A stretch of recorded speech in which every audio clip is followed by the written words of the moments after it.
Celý bol farebný. Farby určovali jeho život. Večné dieťa, magickosť, čistá radosť nepotlačená prežívaním a dostatočne hlboko, aby zostala nezlomná. Vy sa s ním nenudíte. Z luku nápadov asi len pár z nich bolo použiteľných, no tie, ktoré neboli, sa zapísali o to viac. Lebo to, čo na konci dňa zachraňuje, nie je vážnosť, ale fantázia. A tak spisujem len zo pár nápadov, nepoužiteľných v tom okamihu a rovnako nepoužiteľných teraz. V tichosti osudu, ale zohrali presne tú úlohu, ktorú mali.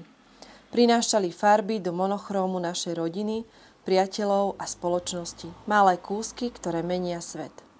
Rybičky v záchodovej nádržke, aby sa im pravidelne okysličovala voda, pripravené na chytanie zubáčov. Spláchlo ich. Hnoj s mučnými červami v kýbli v aute, pripravené na ryby, napachnuté auto hnojom a veľa múch.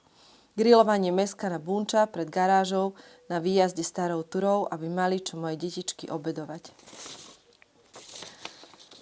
Takmer všetko z mäsa skončilo u ostatných garážníkov, ktorí si šli po auta. Súťaž vo varení gulášu alebo držkovej v okolitých dedinách. Útka, už som pravý Slovák. Takmer všetko, čo navaril, rozdal starkým, ktorí sem chodili so zavaraninovými pohármi. Hokej s deťmi pred barákom.